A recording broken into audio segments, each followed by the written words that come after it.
She thought she could cheat on a combat veteran and walk away clean. What she didn't know was, he'd spent 15 years learning how to win wars, and this time, the battlefield was his own home. The garage door groaned open with a harsh, metallic screech as I pulled my truck into what had always been my personal refuge. For 15 years, Lisa never once set foot in my workshop, not even out of curiosity. But there she was, standing dead center like she had every right to be there. Her polished nails clutched the inked-up forearm of Marcus the Hammer Cole, a guy I'd seen a dozen times plastered on posters for the local MMA scene. All muscle, all attitude, not much else. What threw me wasn't just seeing him, it was that he had the audacity to be wearing my old Metallica tee like he'd earned it. "We need to talk," Lisa said, her voice flat and cold, too familiar lately. I climbed out of my truck, watching how Marcus subtly edged forward, slipping between her and me like a human shield. Protective. Defensive. My military instincts snapped back into place without effort. I scanned the garage. Exits, tools that could be weapons, angles, distance. Just like back in Kandahar. "Talk about what?" I asked, keeping my tone calm, though I kept a close eye on Marcus's hands. Always watch the hands. Lisa straightened up, her jaw set. "I'm leaving you," she said bluntly. "Marcus and I have been together for 8 months. I'm filing for divorce on Monday." 8 months. My stomach turned. That lined up almost exactly with when she suddenly got into hot yoga, started those ladies' nights, and slowly stopped reaching for me in bed. Stopped meeting my eyes. Stopped being my wife. "So you brought your new man to my garage to deliver the news?" I asked, my voice tight but steady. Marcus stepped forward, cracking his knuckles deliberately. The sound echoed off the concrete like dry pops of gunfire. His voice was low, thick with a gritty Boston bite. "Walk away now or I'll break you," he threatened. "She's got herself a real man now." I let out a low chuckle, more instinct than anything else. It wasn't amusement. Not even close. It was the kind of laugh that bubbles up when you recognize something you've seen too many times before. I'd heard men like Marcus bark threats in places far darker than this garage, from mouths full of bravado that mistook violence for power. "Cage fighting, huh?" I said, slowly rolling up the sleeves of my worn flannel shirt. "Cute." The harsh overhead lights caught the scars on my arms. Some were the jagged marks left by shrapnel. Others were the clean, deep slices from blades that had nearly ended me. 15 years overseas in Afghanistan had taught me a thing or two, like how to silence a threat in 47 different ways without ever drawing a weapon. Marcus took a half step back. It wasn't much, but I saw it. His instincts whispered danger, but his ego shouted louder. That was his mistake. He swung. But I wasn't there when he swung. I was already moving, fluid, practiced, automatic. Reflexes built from 1,000 moments where hesitation could mean death. I caught his wrist midair, twisted hard, and in less than 3 seconds he was flat on his stomach, gasping against the cold concrete. His arm was pinned at an angle that didn't leave much room for argument. Another inch and I'd shatter it like brittle wood. "Stop." Lisa's voice cracked through the air like a whip. "James, let him go." I didn't look at her. I kept my grip steady, voice calm. "This is my home," I said quietly. "You want to walk out of it? Fine. But don't bring threats to my doorstep. Not here." Then I let go. Marcus scrambled backward, cradling his arm like it was already broken. I didn't move. Just watched him. "You two are disgusting," Lisa spat as she rushed to his side. "Come on, Marcus. Let's go." They made a beeline for his souped-up Dodge Challenger. But just before she climbed in, Lisa turned to face me one more time, fire in her eyes. "I'm taking half," she said. "Half the house, half the savings, even your precious truck. My lawyer can call mine." I cut in before she could finish. "But Lisa, next time you decide to show up with backup, make sure the guy knows what real fighting looks like." Marcus revved the engine, peeling out of the driveway like he was running from ghosts. I stayed there long after they disappeared down the street. Just stood in the center of the garage, staring at the fresh oil stain marking the exact spot where Marcus had gone down. 15 years of marriage, and this was how it ended, not with a tearful goodbye or some last-ditch effort to save what we had. No, it ended in threats, posturing, and pure humiliation. I walked over to the workbench where I'd spent countless hours building and fixing things, trying to escape the noise of the world. From the bottom drawer, I pulled out a piece of my past, a dusty satellite phone I hadn't touched in 3 years. Some connections from my military days never fully disappeared. They just faded into the background, waiting, quiet and patient, for moments like this. I figured it was time to reach out. Time to shake a few old trees. The first blow came on Monday. I pulled into the lot at Titan Security Solutions like I had every weekday for 6 solid years. But when I tried my key card, nothing. Red light. No beep. No access. Waiting out front was Glenn Hoffman, my boss, and a rent-a-cop I didn't recognize standing next to a cardboard box. Derek? I'm sorry, Glenn said, eyes fixed somewhere over my shoulder. I got a few calls over the weekend. Domestic violence allegations came in. Company policy is strict. Zero tolerance. I didn't say a word at first. Just stared at him. What allegations? I finally asked, voice low and even. Your wife filed a restraining order, he said, wincing a little. Says you threatened her and her friend. He hesitated on that last word. Look, I believe you, Glenn added quickly. I really do. But we just landed those federal contracts. Corporate's not going to take any risks. My hands are tied. I took the box from him without a word. Inside were the remnants of 6 loyal years. A chipped coffee mug with my old unit logo, a framed photo of my squad from Helmand Province, and a crumpled paperweight made from a piece of shrapnel we dug out of an IED site. I've given everything to this job, Glenn, I said quietly. Never missed a shift. No write-ups. Not one issue. I know, man, he said, shaking his head. I hate this, but it's out of my control. But I knew exactly who was pulling the strings. That night, I found myself hunched over the bar at Ali's pub, staring into a glass of whiskey that wasn't doing a damn thing to dull the ache. The news flickered on the TV overhead, some local fluff piece about the upcoming MMA fight at Riverside Casino. Sure enough, there was Marcus, grinning like a kid, sweating it out in the gym. The announcer said he was fighting for the regional middleweight title.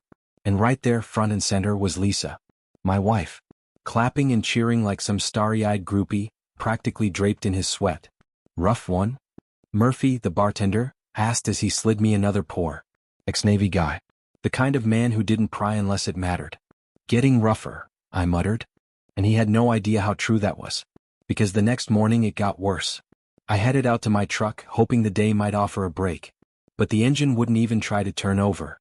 When I popped the hood, the smell hit me instantly, gasoline laced with sugar. I circled around and saw the damage. All 4 tires slashed clean through. Whoever did it wanted to make sure I wouldn't be going anywhere for a while.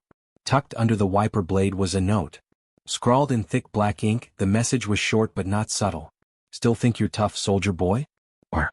I stood there for a long moment, staring at the paper while the rising sun glinted off the jagged edges of my slashed tires. Then my phone rang. It was a number I didn't recognize, but I answered anyway. Mr. Walker, a sharp, clipped voice said. This is Beverly Cross. I represent your wife, Lisa. I could almost hear the smirk in her voice. This wasn't her first rodeo. My client is willing to settle amicably, she continued. If you sign the divorce agreement as presented, drop any opposition to the restraining order, and walk away quietly, this can be over in a matter of days. And if I don't? I asked flatly. Then we bring everything to the table, she replied without missing a beat.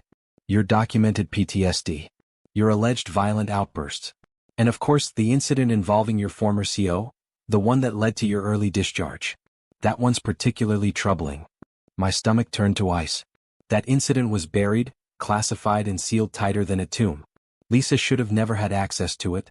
Yet somehow she knew. How much does she want? I asked, my voice low. 70% of the shared assets, she said crisply. You get to keep your truck and the tools in your garage. She keeps the house, your joint savings, and the full retirement account. I'll think about it, I said, then ended the call. But I wasn't thinking about giving in. That night, I drove out past the edge of town to a rusted-out steel mill, long since shut down and forgotten. That's where I met Tommy Kowalski, a buddy from my old unit who'd served with me through 3 tours overseas before transitioning into the kind of private work where nobody asked questions. You look like a corpse, Sarge, he said, using my old rank. Feel worse, I admitted. I need a favor. Off the record. Tommy raised an eyebrow. What kind of favor? I handed him a thumb drive. I want everything you can dig up. On Rico Vega and on Lisa. Bank accounts, legal stuff, family ties. If they ever jaywalked or had parking tickets, I want to know. This about the divorce? No, I said quietly. This is about war. While Tommy started pulling threads, I launched the second phase of my own plan. See, I'd spent over a decade learning how real battles were won, not by brute force or loud moves, but by strategy. By patience. Quiet action, well-timed, always aimed at pressure points. Rico might know how to swing in a ring, but I knew how to dismantle a man's life from the foundation up. 2 weeks later I had what I needed. And that's when I found out Rico Vega was a whole lot more than just some overhyped MMA bruiser. Turned out Rico wasn't just a fighter with a flashy left hook. He was also a low-level loan shark, running a crooked side hustle through his gym. It was all a front. He used it as cover while shaking down local businesses, leaning on fear and fake debts to pocket quick cash. Nobody spoke up because folks around here knew what happened when you crossed the wrong man. Lisa, meanwhile, wasn't just playing cheerleader in this twisted drama. She was a full-blown accomplice. Her job at the dental clinic? A smokescreen. While she was filing insurance paperwork and chatting up patients, she was also scrubbing Rico's dirty money clean. Fake invoices, bogus treatments, entire identities crafted from stolen patient data, all slipped through the system like they were legit. She was laundering thousands, maybe more. But what caught my attention the most wasn't the crimes, it was the chink in Rico's armor. Her name was Maria. His little sister. College student at State. Smart. Clean. But she had no clue that her education was being paid for with blood money. That's when I knew how this would end. I made my move on the night of Rico's title shot. Riverside Casino was buzzing. Security tight, cameras everywhere, but to a man trained to blend into hostile environments, slipping in was like walking into my own kitchen. I'd gotten my hands on a server's uniform thanks to an old contact still working back in security ops. Within minutes I was inside. Lisa was ringside, wearing a designer dress that probably cost more than my entire mortgage. She looked like she belonged in the spotlight, head held high, smile like a victory parade. A woman who thought she'd already won.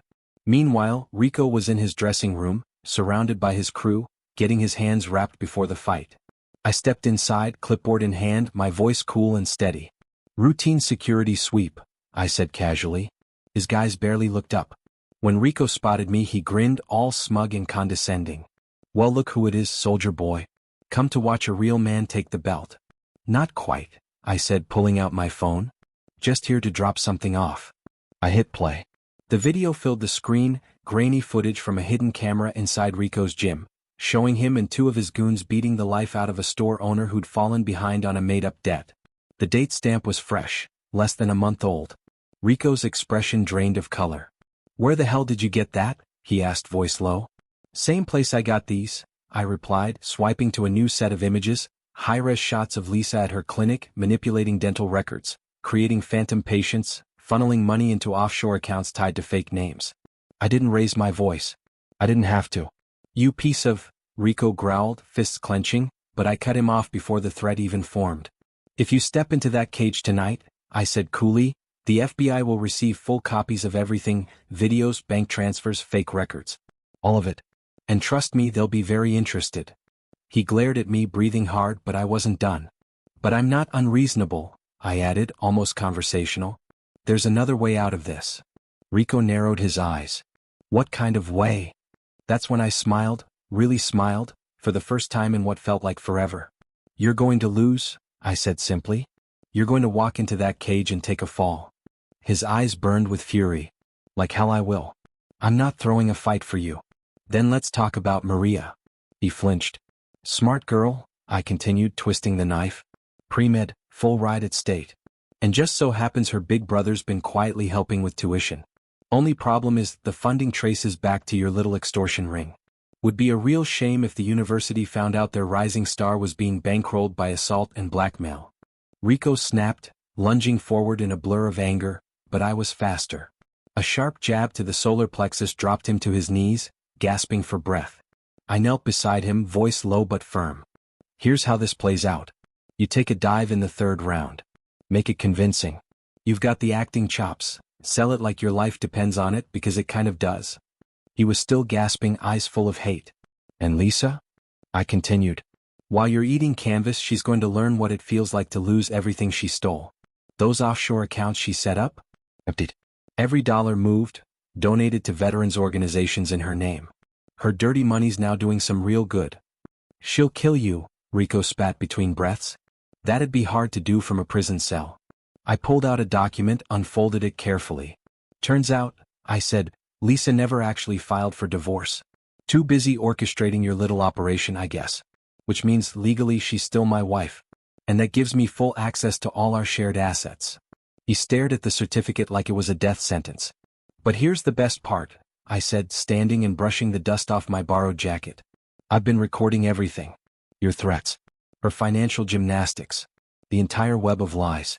Enough to bury both of you for at least 10 years. I leaned in slightly. Or, you walk away tonight. Leave town. Leave Lisa. Start fresh wherever. Let this chapter die. And if I don't? He asked, barely able to lift his head. The smile faded from my face. Then I make sure your next fight is in federal court. Then you'll learn what 15 years of black ops experience really means, I said, my voice like ice. In Afghanistan, Rico, there were no rules. And I haven't forgotten a single one. Half an hour later, I was just another face in the crowd as Rico made his entrance into the cage.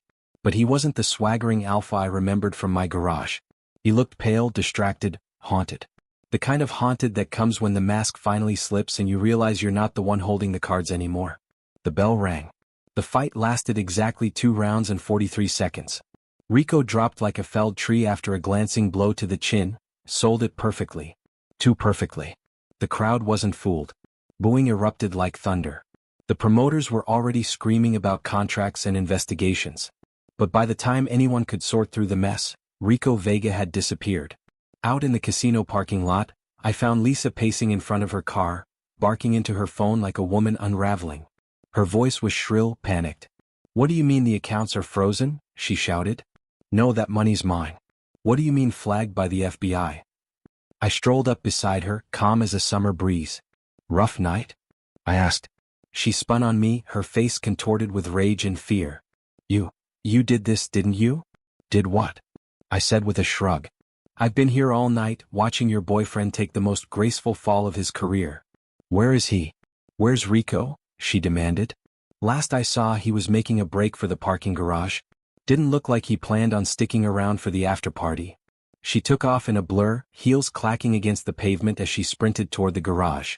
I followed behind, slowly, steadily. Like a man on a victory lap. By the time I caught up, she was standing alone, staring at the empty parking space where Rico's car used to be. He left you, I said softly. Just like you left me. She whirled around, tears streaking down her cheeks, mascara bleeding into the panic on her face. You monster, you've destroyed everything. No, I said, calm but firm. You did that. You threw away our marriage, our life, for a criminal who ran at the first sign of consequence. She sobbed harder. I just made sure justice followed you out the door. The money, she choked out. Where's the money? Gone, I said. Every cent donated to the Wounded Warrior Project and the Veterans Crisis Line. In your name, no less. People will be thanking you for years. She staggered, clutching her phone like a lifeline. I'll call the police. I'll tell them you threatened us. That you forced us. I pulled out my own phone and hit play. Her voice, clear as day, came through the speaker. Laughing. Planning. Talking with Rico about fabricated patient files and overseas transfers. Go ahead, I said. Call them. I'm sure they'd love to hear the full story. Amanda crumpled against a concrete pillar, her sobs echoing around the empty parking garage. Her world was collapsing and she knew it. But I wasn't there for comfort, I was there for closure. You want to know the real difference between us? I asked, my voice steady, almost soft. She looked up, eyes rimmed with desperation and mascara. When I made those vows to you, I said, I meant every word. Through better or worse. In sickness and in health. For life. I crouched beside her, lowering my voice until it was barely a whisper. But you shattered those vows the moment you touched another man. That wasn't just cheating, Amanda. That was war. On our marriage. On our life. On me. Her shoulders shook, but she didn't speak. You never understood what kind of man I really am, I continued. In war, I don't lose. I don't forgive. And I never ever forget. I stood slowly, my knees aching from the years, but my heart lighter than it had been in ages. I reached into my pocket and took out my wedding ring. I stared at it for a moment, then let it fall gently to the concrete beside her. The divorce papers are on their way, I said. You can hold on to whatever scraps of dignity you've got left. But the rest, the money, the trust, the future you tried to steal, that's gone. For good. I turned and walked away, the sound of her weeping trailing behind me like the last page of a chapter finally turned. And for the first time in months I felt something stir in my chest. It wasn't joy. Not yet. That would take time, healing, maybe forgiveness, one day. But what I felt was peace. The cold, still peace that comes when the mission is over and the objective is complete. Behind me, Amanda's sobs filled the garage, the raw sound of a woman realizing that some betrayals don't just ruin lives. They write the ending. I drove home alone, to a house that had once been filled with laughter and love. Poured myself a whiskey neat, sat at the table, and began sketching out what came next. Not revenge, not grief, just a new beginning. Rico was long gone by then, probably halfway to Mexico or wherever men like him run when the walls finally close in. Amanda? She'd spend the next 10 years buried in courtrooms, spinning stories about coercion and manipulation, trying to cast herself as a victim in a script she helped write. And me? For the first time in months I slept. Deep, uninterrupted sleep. The kind that doesn't come from pills or booze, but from knowing the scales had finally been balanced. My kind of justice had been served. Not courtroom justice. Not the kind that comes with lawyers and settlements. This was battlefield justice. Some wars end with treaties. Some end when both sides finally put down their weapons and walk away. But this one? This war ended in fire. In devastation. In the total collapse of everyone who thought they could betray a man forged in the shadows. Someone who learned long ago that mercy is a gift. And betrayal burns that gift to ashes. This is where the story ends. Thanks for walking through it with me. If something in it spoke to you, if it stirred something real, I'd appreciate hearing your thoughts down in the comments. And if you want more stories like this, raw, honest, and unflinching, consider subscribing. It helps more than you know. Tap the next video when you're ready. I'll be here. The seasons had shifted by the time I found myself back in the garage, the same one where it all came apart. The oil stains were still there, faint now, faded from time and rain. A quiet scar on the concrete like so many I carried beneath my skin. But the space had changed. The chaos was gone. The tension. The silence that used to scream at me every time I walked in. Now the air was steady. Tools neatly hung. Bench cleared. It wasn't just a workshop again, it was mine. Lisa never came back. I heard through a friend of a friend that she took a plea deal. Claimed diminished responsibility. Claimed she was used, manipulated, blinded by love. She got 5 years probation, community service, and a reputation she'd never shake off. Rico? No one's heard a word. Vanished like smoke. I still keep a loaded pistol in the drawer just in case ghosts ever find their way back. But truthfully, I don't think he will. Some men run because they're cowards. Some because they understand what it means to survive. Rico learned that night that there's a line you don't cross. And if you do, you don't get to walk back. As for me, life became quiet. Not empty. Just honest. I took on a small consulting job for a veteran-owned security firm. Nothing fancy, but enough to keep my hands busy. Some nights, I volunteer at a local outreach program for combat vets. Other nights, I sit on the porch with a glass of whiskey and watch the sky go dark. And I sleep. Still not every night, but more than I used to. They say justice doesn't heal you. That it just puts things in order so you can begin to. Maybe that's true. But as I look out across the yard, the world still turning, the birds still flying, the wind still moving through the trees, I realize something. Survival isn't the end of the story. It's the beginning of the next one. No nightmares. No clenching jaw. Just the soft creak of the floorboards beneath my feet and the sound of birds waking up with the world. I made coffee. Real coffee, not the sludge I used to force down just to feel something.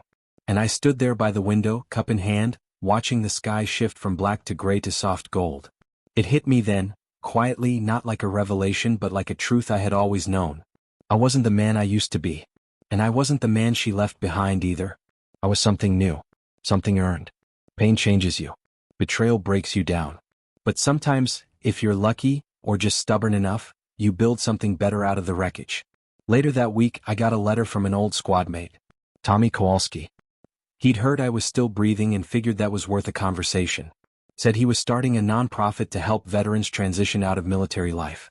Said he could use someone who knew what rock bottom looked like and how to crawl back up.